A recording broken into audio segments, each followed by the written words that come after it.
एक माणूस एकाच वेळी दोन वेगवेगळ्या कंपन्यांमध्ये काम करतोय, याला सध्या मूनलाइटिंग म्हटलं जाते.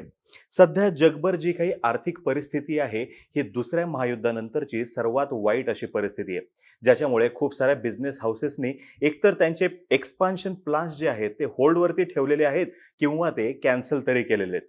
आता हे कंपन्यांना शक्य होतं हो, की त्यांनी त्यांचा प्लान जो आहे तो होल्डवरती ठेवणं किंवा कॅन्सल करणं. पण जे नोकरी करणारी सामान्य माणसं आहेत, त्यांना त्यांचे प्लान होल्डवरतीही ठेवता येत नाहीत आणि कॅन्सलही करता येत नाहीत. मग यांच्याजवळ या इकॉनॉमिक सिच्युएशनला सामोरं जाण्यासाठी स्ट्रॅटेजी सुद्धा नसते. म्हणजे त्यांच्यासमोर फार वाईट अशी परिस्थिती निर्माण झालेली असते.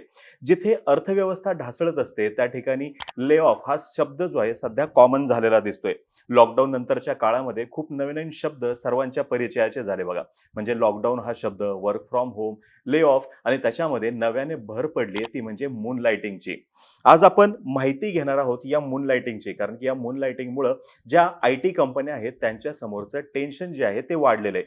हे मून लाइटिंग नेमकं आहे काय हे समजून घेऊयात. तसंच यामागची कारणं काय आहेत तीही जाणून घेऊयात आणि या मून लाइटिंगचे फायदे तोटे काय असू शकतात तेही आपण बघूयात. नमस्कार, मी अरुणराज जाधव बोल व्हिडिओवरती तुम्हा सर्वांचं अगदी मनापासून स्वागत करतो. एका कंपनीमध्ये काम करता करता दुसऱ्या कुठल्या तरी कंपनीमध्ये काम करणं आणि त्याच्यासाठी पगार घेणं, अर्थातच या कंपनीचं त्या कंपनीला कळू न देता, यालाच मून लाइटिंग असं म्हणलेलं आहे. याला असं म्हणण्याचं कारण काय, म्हणजे मून लाइटिंग का म्हणलेलं आहे, तर अपेक्षित हे आहे की कुणीतरी हा साईड जॉब करणं अपेक्षित आहे की जो एकतर संध्याकाळी करेल, म्हणजे आहे त्या कंपनीचं काम संपल्यानंतर, किंवा विकेंडला तरी करेल, म्हणून त्याला नाव आहे ते मून लाइटिंग. परंतु सध्या काय होते, एकाच वेळेस दोन वेगवेगळ्या कंपन्यांमध्ये काम केलं जाते. आता हा शब्द सर्वांना समजण्यामागची कारण आहेत ती दोन. सर्वप्रथम कारण जे आहे ते म्हणजे अमेरिकेतल्या लोकांनी त्यांचा 9 ते 5 हा जो जॉब आहे याच्या व्यतिरिक्त अजून एक जॉब शोधायला सुरुवात केली. कशासाठी, तर त्यांचं जे काही इन्कम आहे त्याला अजून सपोर्ट करण्यासाठी. अमेरिकेमध्ये सध्या जी आर्थिक परिस्थिती आहे ही खूपच भयानक आहे. म्हणजे एकतर त्यांच्या इथं बेरोजगारीचा दर वाढतोय, महागाई जी आहे ती सुद्धा प्रचंड प्रमाणात वाढलेली आहे आणि त्याच्या तुलनेमध्ये उत्पन्न जे आहे एकतर कॉन्स्टंट आहे किंवा ते कमी झालेलं आहे. मग अशा परिस्थितीमध्ये लोकांनी नवीन इन्कम सोर्स शोधायला सुरुवात केली, ज्याच्यातून हे मूनलाइटिंगचं कन्सेप्ट जन्माला आलेलं दिसतंय. आणि आपल्या भारतापुरतं जर का बोलायचं म्हणलं तर आपल्या इथल्या ज्या महत्त्वाच्या आय-टी कंपनी आहेत, जसं इन्फोसिस, TCS, विप्रो यांनी असं म्हणलंय की they would delay, postpone or reduce the variable payout to employee for the first quarter of fiscal year 2023 due to weaker margins. म्हणजे मार्जिन्स कमी असल्यामुळं ते काय करतील, एकतर त्यांचे जे व्हेरिएबल पे आउट आहेत ते काय करतील, ते लेट देतील, नंतर देतील किंवा कमी तरी करतील. हे तिन्ही पर्याय त्यांनी त्यांच्या समोर ठेवलेले आहेत आणि याच्यामुळं मग कर्मचाऱ्यांमध्ये कुजबूज सुरू झाली आणि विषय समोर आला तो म्हणजे मूनलाइटिंगचा. कारण की आपल्या इथं मी मगाशी म्हणलो तसं आपले प्लॅन जे आहेत ते आपण कॅन्सलही करू शकत नाही आणि पोस्टपोन सुद्धा करू शकत नाही आणि त्याच्यामुळं आय टी सेक्टरमधले जी कर्मचारी आहेत, जी माणसं आहेत, त्यांनी अजून एक पर्यायी जॉब शोधायला सुरुवात केली. आता मूनलाइटिंग जे आहे हे फक्त एक्स्ट्रा इन्कम पुरतं मर्यादित नाहीये, अजूनही काही कारणं आहेत ज्याच्यासाठी कोणीही व्यक्ती मूनलाइटिंगचा पर्याय स्वीकारतो. पहिलं कारण जे आहे ते म्हणजे प्लॅन बी. जो तुमचा पहिला जॉब आहे याच्यामध्ये जर का इनसिक्युरिटी असेल तर दुसरा जॉब बॅकअप म्हणून घेऊन ठेवण्याचं प्रमाण वाढलेलं आहे. सध्या कंपन्या ज्या आहेत त्या एकतर अंडरस्टाफ्ड आहेत किंवा त्या कंपन्यांकडे नवीन कर्मचाऱ्यांना देण्यासाठी, नवीन कर्मचारी भरती करण्यासाठी पैसेच नाहीयेत. त्याच्यामुळं ज्यांच्याकडे काम आहे त्यांनाच एक्स्ट्रा काम करावं लागतंय आणि त्या एक्स्ट्रा कामाचे त्यांना पैसे सुद्धा मिळत नाहीयेत. म्हणून कर्मचारी जे हा प्लॅन बी आहे त्याच्या मागे लागलेले दिसत आहेत. ज्यांचं वय 45 पेक्षा जास्त आहे त्यांच्या समोरची तर परिस्थिती अजून अवघड झालेली दिसते. त्यांच्या समोरचा प्रॉब्लेम मोठा आहे. अजून एक कारण जे आहे ते म्हणजे मल्टिपल सोर्स ऑफ इन्कम. आपल्या इथं कायमच सांगितलं जातं बघा, म्हणजे फायनान्शियल प्लॅनर जे आहेत ते सांगतात की एकाच इन्कम सोर्सवरती अवलंबून राहू नका. तुमच्या समोर वेगवेगळे इन्कम सोर्स असायला पाहिजेत. एकावरती अवलंबून राहणं हे चुकीचं आहे, ज्याच्यामुळं मूनलाइटिंगचा पर्याय जो आहे तो सध्या स्वीकारला जातोय. अजून एक कारण जे आहे ते म्हणजे कर्ज फेडायचं असेल तर दुसरा जॉब शोधणं. लॉकडाऊनमध्ये खूप साऱ्या जणांचे जॉब गेले.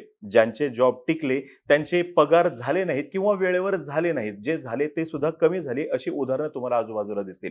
पण उद्योगधंदे बंद झाल्यानं कर्मचाऱ्यांच्या घरची जी घडी आहे ती विस्कटली, ती विस्कटलीच. मग ज्यांनी कर्ज घेतलं होतं त्यांच्यासमोर ते कर्ज टाईम टू टाईम फेडण्यासाठी अजून एक जॉब करण्याशिवाय पर्याय राहिलाच नाही. अगदी लॅपटॉपसाठी घेतलेलं छोटंसं कर्ज जरी फिटलं तरी सुद्धा खूप होईल असं म्हणून तात्पुरता जॉब जॉईन करण्याकडे सुद्धा कल वाढलेला दिसतोय. अजून एक कारण जे आहे ह्याच्या मागचं ते म्हणजे चेंज ऑफ करिअर. एका करिअरमधून दुसऱ्या करिअरमध्ये स्विच मारायचं असेल, म्हणजे पूर्णच बदल करायचा असेल, तर ज्या करिअरमध्ये स्विच मारायचा आहे त्या संदर्भातला एक्स्ट्रा जॉब जॉईन केला जातो. आता हा एक्स्ट्रा जॉब जो आहे हा बहुतेक वेळा फ्रीलान्सिंग असू शकतो, परंतु हा एक्स्ट्रा जॉब चांगला एक्सपिरियन्स देतो आणि करिअर चेंज करण्याचा आपला जो काही मनसूबा आहे तो सुद्धा याच्यामुळे सफल होऊ शकतो. अजून एक मूनलाइटिंग मागचं कारण आहे ते म्हणजे पॅशन. खूप सारी मंडळी अशी आहेत की जे संध्याकाळच्या त्यांच्या वेळेमध्ये त्यांचं जे पॅशन आहे त्याला फॉलो करतात. म्हणजे सपोज एखादा डीजे असेल तर तो संध्याकाळी डीजे म्हणून काम करतो. पूर्ण वेळ काम नाही येते त्याच्यासाठी आणि त्याच्यातून असा खूप सारा पैसा मिळतो असंही नाही, पण पॅशन आहे म्हणून ते काम केलं जातं. हेही समजून घ्या. आता लक्षात आलं असेल आपल्याला की मूनलाइटिंग हा तसा सोपा शब्द आहे आणि आपल्या इथं हे मूनलाइटिंग जे आहे हे आधीपासूनच सुरू होतं. पण आता याची इतकी चर्चा होण्याचं कारण जे आहे ते म्हणजे आय-टी सेक्टर. आय-टीमध्ये सध्या मूनलाइटिंग जो आहे हा हॉट टॉपिक आहे. एक प्रोजेक्ट सुरू असताना दुसऱ्या कंपनीतला प्रोजेक्ट घेऊ नये असं मानणारा एक गट आहे आणि दुसरा प्रोजेक्ट घेतला तर काय फरक पडतो असं मानणारा सुद्धा एक गट आपल्या इथं आहे. विप्रोचे चेअरमन आहेत रिशाद प्रेमजी यांच्या ट्विटनुसार हे मूनलाइटिंग जे आहे धिस इज चिटिंग. परंतु इन्फोसिसचे माजी डायरेक्टर मोहनदास पै यांना त्यांचं हे मत मान्य नाहीये. त्यांच्या म्हणण्यानुसार एम्प्लॉयमेंट जे आहे हा कर्मचारी आणि कंपनी यांच्यामधला एक करार आहे. जर का कर्मचाऱ्याने एक्स इतके तास काम केलं आणि कंपनीने त्याला वाय इतका जर का पगार दिला तर त्यांच्यामधला तो करार संपला. फावल्या वेळेमध्ये त्या कर्मचाऱ्याने काय करावं हा त्या त्या कर्मचाऱ्याचा प्रश्न आहे असं त्यांचं म्हणणं आहे आणि तो कर्मचारीच ठरवणार की त्यावेळेत त्याने काय करावं.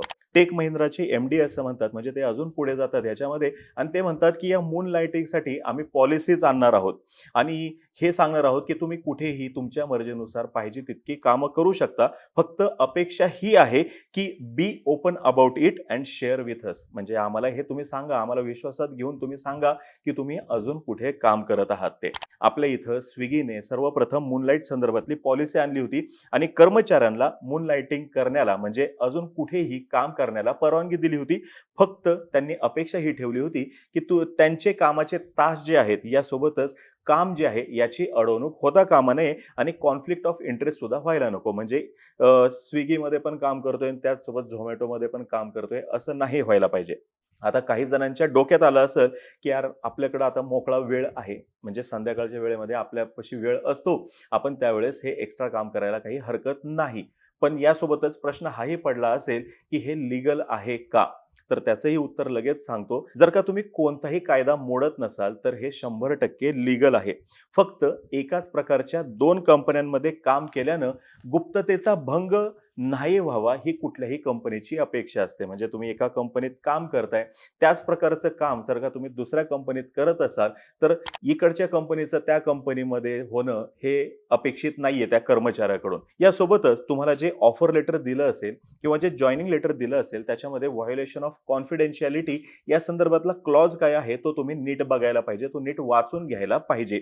एक्सक्लुझिव्हिटीचं पण कॉन्ट्रॅक्ट करतात बघा काही काही कंपन्या. म्हणजे तुम्ही म्हणाल तितका पगार देतात आणि एक्सक्लुझिव्हिटीचं कॉन्ट्रॅक्ट करतात म्हणजे काय, फक्त आमच्याकडेच काम करायचं. म्हणजे हे मून लाइटिंगला रोखण्यासाठीचाच कंपन्यांनी शोधलेला पर्याय. आता तुमच्या जर का कॉन्ट्रॅक्टमध्ये दुसरीकडे कुठे काम करू शकणार नाही असं स्पेसिफिकली मेन्शन केलं असेल तरच तुम्ही दुसरीकडे कुठे काम करू शकणार नाही. जर का तसं मेन्शन केलेलं नसेल तर तुम्ही साइड बाय साइड नक्कीच जॉब करू शकता. फक्त तुमचं जे काही कॉन्ट्रॅक्ट आहे किंवा तुमचं जे ऑफर लेटर आहे, जॉईनिंग लेटर आहे ते नीट वाचा, त्या संदर्भात विचार करा. समजत नसेल तर जो जाणकार आहे त्याच्याकडून ते समजून घ्या आणि मगच त्या संदर्भातला तुम्ही निर्णय घ्या. आता तुम्हाला जर का आपली ही माहिती आवडली असेल खाली कमेंट बॉक्समध्ये नक्की सांगा आणि मून लाइटिंग संदर्भातले जर का कुणाचे काही अनुभव असतील, कुणी ते करत असेल तर तेही अनुभव खाली सांगायला काही हरकत नाही. तोपर्यंत बोल व्हिडिओ या आपल्या YouTube चॅनलचे सर्व व्हिडिओज लाईक करा. आम्हा सर्वांचे व्हिडिओ जास्तीत जास्त लोकांपर्यंत पोहोचवा आणि चॅनलला सबस्क्राईब करा तेवढं विसरू नका. धन्यवाद.